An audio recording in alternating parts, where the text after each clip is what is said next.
हम नोट्स बना के मेंस पढ़ सकते हैं और नोट्स बना के इंटरव्यू नहीं पढ़ सकते हैं। कितनी देर आपका चला होगा इंटरव्यू?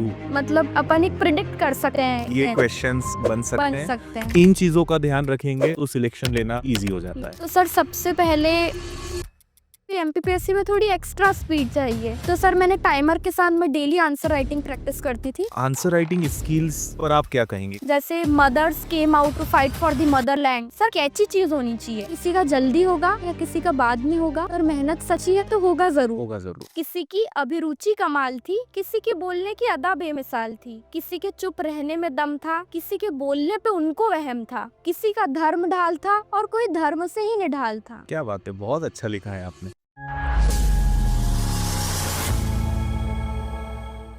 सभी को नमस्कार। आज के हमारे पॉडकास्ट में एक फिर से बहुत खास मेहमान हैं जिनका नाम है मनस्विनी मंडलोई, और हाल ही में इन्होंने एमपीपीएससी एग्जाम निकाला है और एमपीपीएससी में डिस्ट्रिक्ट एक्साइज ऑफिसर यानी जिला आबकारी अधिकारी के पद पर फाइनल सिलेक्शन लिया है। तो आज हम जानेंगे इनसे पूरा संघर्ष, क्या इनकी पूरी यात्रा रही है, कैसे पढ़ाई करी है, क्या चैलेंजेस आए हैं। तो बहुत कुछ सीखने को आपको आज के इस पॉडकास्ट से मिलेगा। तो मनस्विनी जी, सबसे पहले आपका स्वागत है विनर्स में। धन्यवाद सर। कैसे हैं आप? सर मैं बहुत बढ़िया हूँ। चलिए तो शुरू करते हैं। थोड़ा सबसे पहले आपके बारे में जानना चाहेंगे, तो आपका थोड़ा फैमिली बैकग्राउंड, कहाँ से आप हैं, थोड़ा इसके बारे में बता दीजिए। सर मैं बेसिकली इंदौर से ही हूँ, प्रॉपर इंदौर से हूँ सर मैं। और सर फादर मेरे सिविल इंजीनियर हैं, मदर हाउसवाइफ है।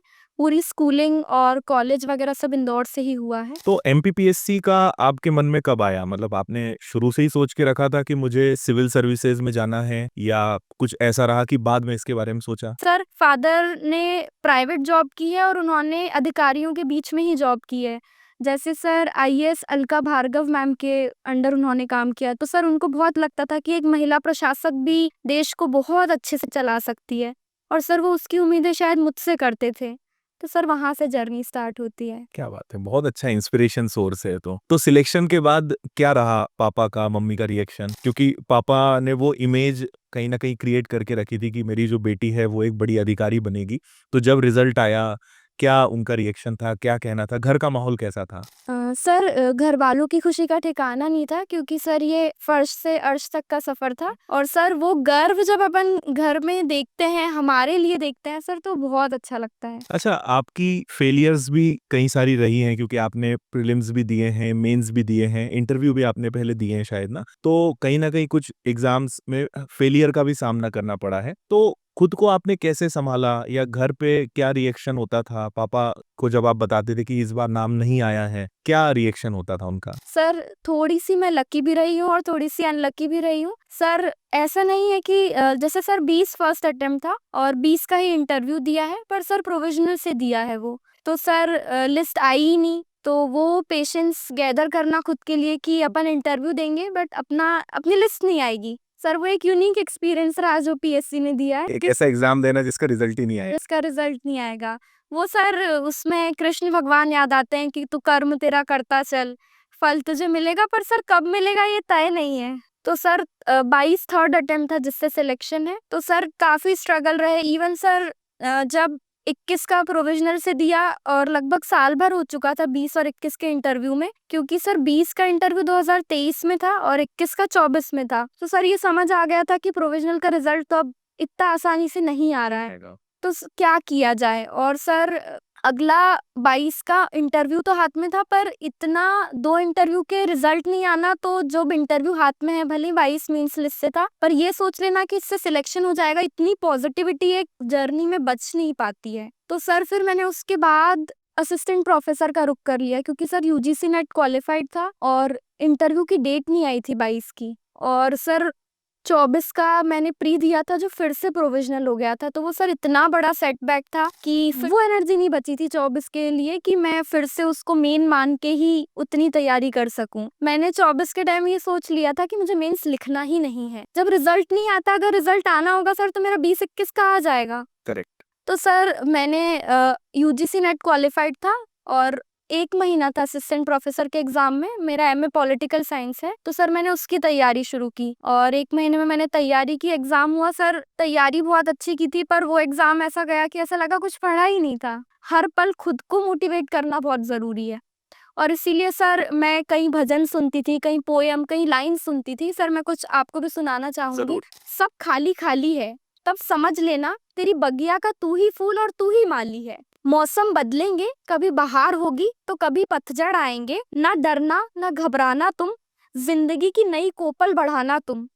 ना टूटना, ना रूठना, ना करना कोई बहाना तुम। मैं हूँ तो सब है, बस खुद को याद दिलाना तुम। सर ऐसी चीज़ें मैं पढ़-पढ़ के खुद को, क्योंकि सर खुद को उन 4-5 साल जर्नी में बना के रखना बहुत टफ है। टफ है, बिल्कुल है। और सर इसीलिए मैं मानती हूँ कि बिलीफ सिस्टम भी बहुत काम करता है। खुद पे ट्रस्ट करना और ऊपर वाले पे ट्रस्ट करना, वो दोनों ही बहुत ज़रूरी है। फिर सर जब नवंबर में इंटरव्यू होते हैं, मेरा 27 नवंबर को इंटरव्यू था। 10 दिन पहले करीब असिस्टेंट प्रोफेसर का रिजल्ट आता है, सर मेरा क्वालीफाई हो जाता है और उसका इंटरव्यू अभी पेंडिंग है सर। अभी जब हम इस पॉडकास्ट को शूट कर रहे थे, उसके पहले आपसे बातें हुई थी, तो आपने बताया था कि आपके फ्रेंड्स और आप पूरे दिन भर मोबाइल पर कनेक्टेड रहते थे और बात करते-करते पढ़ाई करते थे। अभी आप इंटरव्यू भी पूरा एक ग्रुप स्टडी के तरीके से आप कर रहे हो, तो थोड़ा-सा ये मुझे जानना है कि कैसे ग्रुप स्टडी के थ्रू कैसे आप लोग फ्रेंड्स जो लोग आपस में आप बातें करके कनेक्टेड रह के पढ़ते थे? सर क्योंकि इंदौर से रह के तैयारी की तो सर कोई फ्रेंड ही नहीं था, क्योंकि सर ना मेरे पास हॉस्टल था, ना मैं लाइब्रेरी जाती थी। घर पे रह के पढ़ाई की तो सर मुझे एक ही फ्रेंड है मेरी। सर उसके साथ मैंने पूरा प्री से लेके और इंटरव्यू तक पढ़ा है। हमने फर्स्ट प्री से लेके और जितने भी इंटरव्यू दिए हैं सब साथ ही दिया है। मेरी दोस्त है मुस्कान गुप्ता, उसका भी जिला महिला बाल विकास अधिकारी पे चयन हुआ है 2022 के ही रिजल्ट्स। सर पूरी जर्नी, पूरी प्रिपरेशन सर हम लोग फ़ोन पे पढ़ते थे। फ़ोन चालू रहता था और मॉर्निंग से लेके हमारी नाइट साथ ही होती थी। सर रात को 3 बजे तक भी पढ़ते थे तो साथ ही पढ़ते थे। तो सर पूरी तैयारी, पूरा मेंस हमने एक-दूसरे को ही सिखा के, पढ़ा के, एनालाइज़ करके साथ किया। सर जो आप ग्रुप डिस्कशन की बात कर रहे थे, वो मुझे इंटरव्यू के टाइम मिला। सर मेरा काफ़ी अच्छा ग्रुप रहा है और मैं ऐसा मानती हूँ कि एक परिवार है सर। पेरेंट्स का रोल बहुत बड़ा है लाइफ में, पर एक अदृश्य परिवार साथ चलता है हर एस्पायरेंट के पीछे, जो उसको एक अभ्यर्थी से अधिकारी कब बना देता है वो नहीं जान पाता। ये बहुत अच्छी बात है कि अच्छे दोस्तों का होना मतलब बहुत बड़ा एक गिफ्ट है, हम ऐसा कह सकते हैं, क्योंकि जब एक बार आप सक्सेस हो जाते हैं तब तो सब अपने आप आपको मिल जाता है, सबका सपोर्ट मिल जाता है, हर व्यक्ति आपको बहुत अप्रिशिएट करता है। लेकिन वो जो स्ट्रगल वाला समय होता है, उस समय हमें कंधों की ज़रूरत होती है, उस समय मेंटल सपोर्ट की ज़रूरत होती है। तो अगर अच्छे फ्रेंड्स हमें उस समय मिल रहे हैं, तो मैं मानता हूँ कि वो लोग डेफ़िनिटली सक्सेस होंगे। अभी आप जिला आबकारी अधिकारी के पद पर चयनित हुए हैं। थोड़ा-सा मैं इस बारे में जानना चाहता हूँ और बाकी स्टूडेंट्स को भी पता चले कि आबकारी विभाग क्या काम करता है और आपका रोल क्या रहने वाला है? इसके बारे में आप कुछ बताएँगे? सर क्योंकि जीएसटी के अंडर तो विभाग नहीं आता है, पूरा इंडिपेंडेंटली काम करता है। तो सर जितना भी ऐसा बोलते हैं कि मध्य प्रदेश सरकार का रेवेन्यू है, वो लगभग आबकारी विभाग से ही प्राप्त होता है। दूसरा सर लाइसेंसिंग का मेन काम होता है, बार लाइसेंस वगैरह इशू करना। और दूसरा सर जो अवैध शराब की फैक्ट्रियाँ होती है या जो उसका वो होता है, उसके ऊपर नियंत्रण का काम रहता है। थोड़ा-सा हम बात करते हैं प्री मेंस इंटरव्यू इन पर, तो आपकी क्या खास टेक्निक्स कहें या स्ट्रैटेजीज़ रही हैं कि आपने किन चीज़ों का ध्यान रखा है, चाहे प्रीलिम्स हो, मेंस हो? क्या आपके कोर मतलब पॉइंट्स होते थे, किन चीज़ों पे आप बहुत ज़्यादा फ़ोकस करते थे? या आपको लगता है कि इन चीज़ों का ध्यान रखेंगे तो सिलेक्शन लेना ईज़ी हो जाता है? प्रीलिम्स से स्टार्ट करें तो सर सबसे पहले आपको सिलेबस देखना बहुत ज़रूरी है, क्योंकि सर हम मार्केट में जो भी चीज़ें अवेलेबल है उनको उठा के पढ़ तो रहे हैं, पर हमको पता ही नहीं है कि वर्ड टू वर्ड सिलेबस में लिखा क्या है। तो सबसे पहले मुझे लगता है कि बाय हार्ट होना सिलेबस सबसे ज़्यादा ज़रूरी है, करेक्ट। कि अगर हम पेपर भी पढ़ रहे हैं तो वो स्ट्राइक होना चाहिए कि ये सिलेबस में है और ये हमको याद रख लेना है, वो चीज़ बहुत ज़रूरी है। दूसरा सर मुझे टेस्ट पेपर्स का बहुत लगता है कि हर कोई टेस्ट पेपर लगाने के पीछे भाग रहा है, पर पहले आप ओवरऑल एमसीक्यूज लगाइए। सर मैं हमेशा सब्जेक्ट वाइज टेस्ट पेपर को प्रेफरेंस देती थी, जिससे मेरी यूनिट स्ट्रांग हो सके। जैसे मैंने अगर ट्राइब्स पढ़ लिया है तो मैं पहले यूनिट 10 के 4-5 पेपर लगाती थी, वो मेरा स्ट्रांग होता था, फिर सर मैं किसी भी एफएलटी को उठाती थी। एक मैं ये भी बोलूंगी कि हम किसी भी एक इंस्टीट्यूट को लेते हैं और उसी के पेपर्स लगाता है कोई भी, पर सर मैं हमेशा एक वेरीफाइड इंस्टीट्यूट्स के पेपर लगाती थी। सर उससे हम अपने आप को कितने पानी में है, हर जगह कितने पानी में, वेराइटीज में। और सर प्री के लिए लोग वन लाइनर बुक्स के पीछे भागते हैं। जैसे सर सिलेबस का बोलते हैं कि everything under the sun is syllabus, हम उसको पूरा कवर नहीं कर सकते, पर सर हम वन लाइनर पढ़ के एमपीपीएससी भी नहीं निकाल सकते। सर बेस बहुत स्ट्रांग होने चाहिए। और सर मैंने अपने बेस के लिए एनसीईआरटीज भी पढ़ी, क्योंकि सर जो भी पढ़ा उसका क्रक्स बनाया और खुद के नोट से ही फिर मैंने पढ़ा है। और मेंस में आंसर राइटिंग का बहुत इंपॉर्टेंस होता है, तो आंसर राइटिंग स्किल्स पर आप क्या कहेंगे? सर जैसे एक स्पीड गेम बोलते हैं, मेंस निकालना प्योरली स्पीड गेम है, और सर उस स्पीड में क्वालिटी लाना बहुत टफ है। तो सर उस क्वालिटी के लिए मैंने अपने पिछले सालों, जैसे सर मैंने न्यूज़पेपर का बोला, मैंने वहां से कीवर्ड्स पिक किए, सर मैंने लाइंस पिक की। जैसे कोविड के टाइम मुझे याद है जब मैं पेपर पढ़ती थी और मैं मॉडर्न हिस्ट्री पढ़ रही थी, तो सर मैंने ऐसी लाइंस मतलब पेपर से निकाल ली थी और ऊपर कॉपी में लिख ली थी मॉडर्न में, जो वहां से कनेक्ट हो सके। जैसे mothers came out to fight for the motherland. Sir catchy चीज होनी चाहिए कि इंसान को पढ़ के आपकी कॉपी में कुछ अलग लिखे, अलग दिखे, तभी एज मिलेगा, तभी नंबर कुछ एक्स्ट्रा मिलेंगे। कैच डिफरेंट उसको लगे कि हाँ कुछ अलग दिख रहा है यहाँ पर। जी सर। दूसरे सर मैं बोलूंगी कि हमारे आंसर्स बहुत बैलेंस्ड होने की जरूरत है। आंसर में एग्जाम्पल होना भी जरूरी है, कोटेशन होना भी जरूरी है, फैक्ट्स भी होना जरूरी है। हमको क्वालिटी पे काम करना पड़ेगा। जो चेक करने वाला होता है, मुझे ऐसा लगता है कि उसका पेन वहां पे रुक जाए तो आपके आंसर में कुछ बात है और तो नंबर मिलेंगे। बिल्कुल सही है। तो सर वो होना बहुत जरूरी है। फिर भी एमपीपीएससी में थोड़ी एक्स्ट्रा स्पीड चाहिए। तो सर मैंने टाइमर के साथ में डेली आंसर राइटिंग प्रैक्टिस करती थी, जिससे सर उतनी टाइम में हम उतनी क्वालिटी ला पा रहे हैं कि नहीं, उस पर बहुत फोकस करना चाहिए। दूसरा सर मैंने देखा है कि बच्चे टेस्ट सीरीज के पीछे भाग रहे हैं। सर मैं भी सजेस्ट करूंगी आप कहीं के भी अपने आप को एनालाइज करने के लिए टेस्ट पेपर्स लगाइए, पर सर उनको एनालाइज जरूर करिए उन कॉपीज को।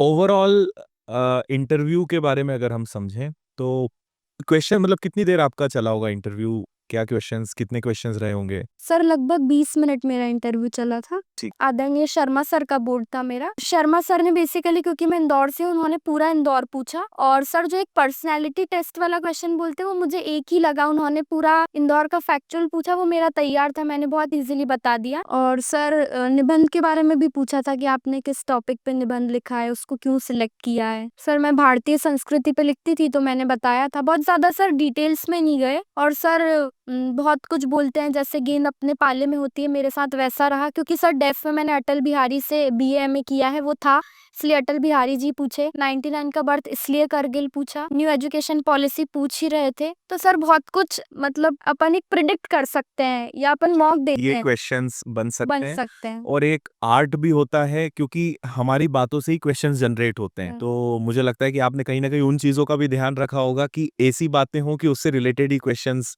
जी जनरेट हों, क्योंकि 90% क्वेश्चंस आपकी बातों से ही उठाए जाते हैं कि आपने कोई कीवर्ड दिया, कुछ भी चीज कही, तो अक्सर वहीं से होता है कि चलो आपने ये जिक्र किया, इसी के बारे में बता दो। तो वो बहुत होता है इंटरव्यू में। जी सर। और सर दूसरा सर बच्चे ये भी बहुत बताने की कोशिश करते हैं बोर्ड में कि हमको बहुत ज्ञान है। तो सर वो आपका नॉलेज नहीं टेस्ट कर रहे हैं, नॉलेज टेस्ट हो चुका है। वो आपकी पर्सनैलिटी, आपकी डिसीजन मेकिंग टेस्ट कर रहे हैं। आप बहुत आम बताओ, वो आपको खास बना देंगे।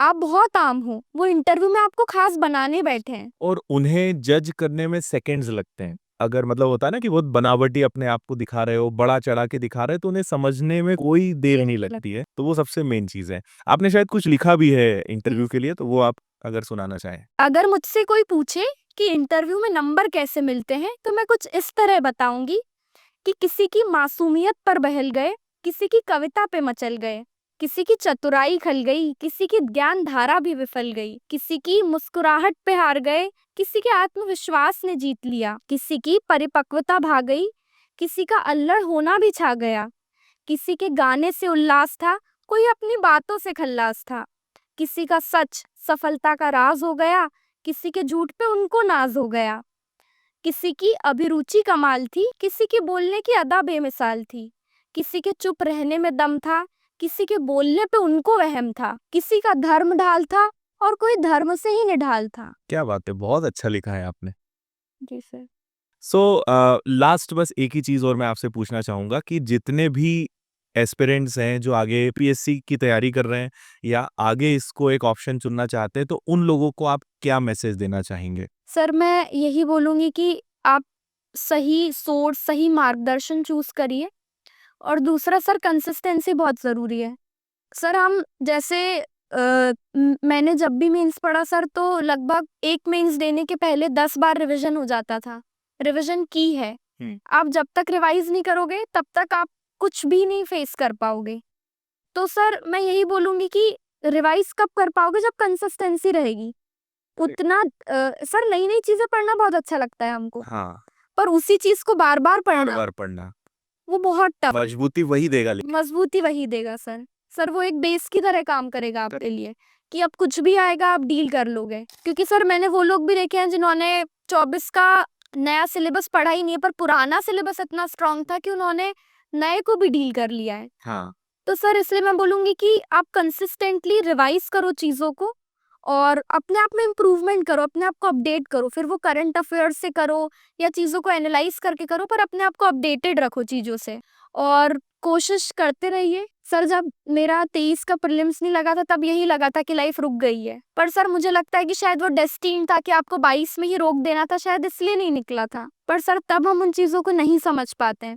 दूसरा सर मैंने देखा है पीएससी में बच्चे बहुत कैलकुलेटिव है। जैसे जब मेंस देने जाते हैं, बच्चे पेपर देते-देते नंबर कैलकुलेट करते हैं कि 7 मार्कर है, 5 तो मिल ही रहे। मिल जाएँगे। तो हम आगे चीज़ों ऐसे सर बच्चे इंटरव्यू में भी आप करते अगर इन चीज़ों पे वहाँ पे ध्यान दे रहे हो, तो आप आंसर पे उसका फ़र्क पड़ना ही है। जी सर, ठीक क्योंकि है, आपके फोकस दिमाग में कुछ और चल रहा है। और दूसरा सर मैंने कई बच्चों से ऐसा सुना है इंटरव्यू में आने के बाद कि 2 पेपर दिए, फिर दूसरा पेपर बिगड़ गया, तीसरा पेपर बिगड़ गया, आगे पेपर नहीं देने गए। तो सर वो चीज़ सुन के बहुत बेकार लगता है क्योंकि सर जब मैंने 20 का मेंस दिया था, मेरा पहला मेंस था और थर्ड पेपर वही साइंस इतनी ट्रॉमेटिक आई थी। सर मैं 70 नंबर का छोड़ के आई थी। सर ये मुझे 2-3 साल बाद पता चला।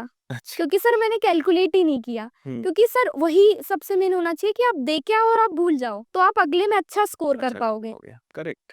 नहीं तो सर बच्चे पेपर छोड़ देते हैं, इतना टेंशन ले लेते हैं। किसी का जल्दी होगा या किसी का बाद में होगा, पर मेहनत सच्ची है तो होगा ज़रूर। होगा ज़रूर। मुझे उम्मीद है कि बहुत सारी चीज़ें आपने इस वीडियो में शेयर करी है कम से कम समय में और स्टूडेंट्स के लिए बहुत ज़्यादा हेल्पफुल रहेगा और आपने जो समय दिया उसके लिए आपको बहुत सारा धन्यवाद और आपके आगामी भविष्य के लिए पूरे विनर्स परिवार की तरफ से बहुत सारी शुभकामनाएँ कि आपकी जॉइनिंग जल्दी आए और जॉब भी बहुत अच्छा है अनडाउटली और आप इसको काफ़ी एन्जॉय करें। तो हमारी तरफ से बहुत सारी शुभकामनाएँ आपको आगे के भविष्य के लिए और एक छोटा-सा गिफ्ट हम देना चाहेंगे, सम्मान भेंट आपको।